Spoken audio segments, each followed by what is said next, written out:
Hey everybody, welcome back to another YouTube video. Welcome back, ladies and gentlemen, boys and girls, and all of the above.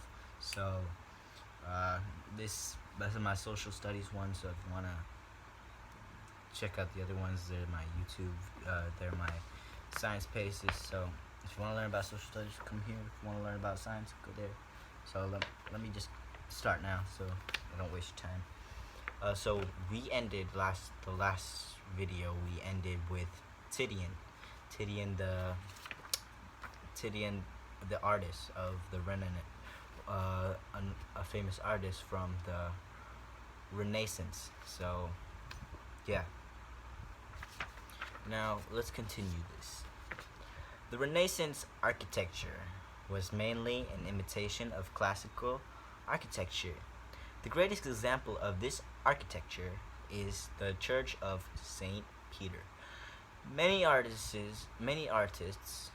including Michelangelo, worked on this church. The large dome of St. Peter's is 400 feet from the floor.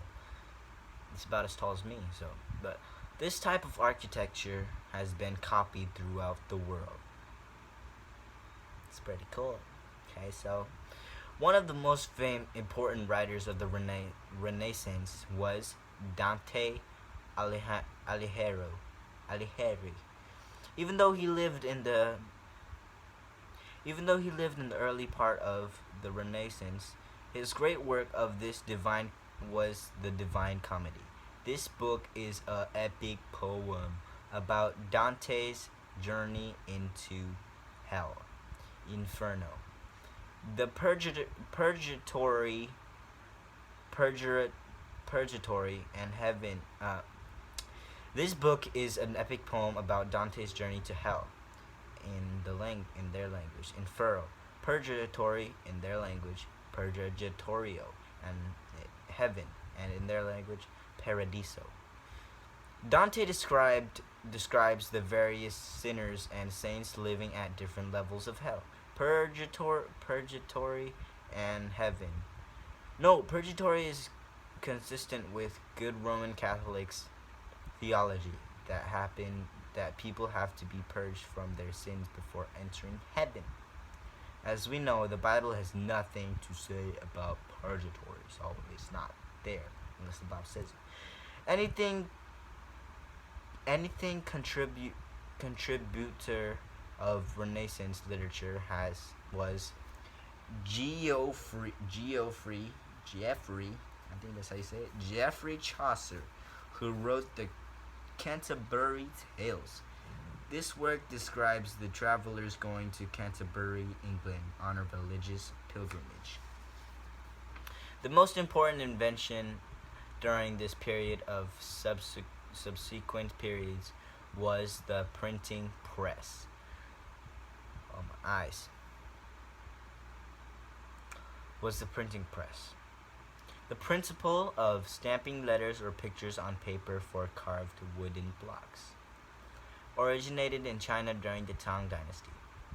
Europeans mastered the art of printing by the 15th century. Johann Gutenberg applied this idea of stamping pictures of letters on paper. He put the blocks of letters forming words into a frame and put ink on the type. He then pressed a sheet of paper before the blocks of letters. Gutenberg printed a Bible in the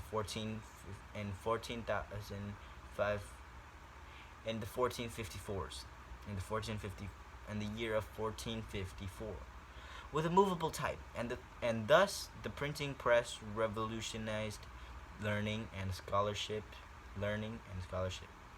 Within a few years, books became cheap enough for common people to buy. People began buying books that were not always agreeable to the Roman Catholic Church. The Church could not censor the printing press. So what we learned on this video. The next YouTube video we'll learn some continuing more, and we'll learn about the Renaissance in Northern Europe. So if you wanna click go to the part 4, I think. Yeah, just click search it. Bye. great day.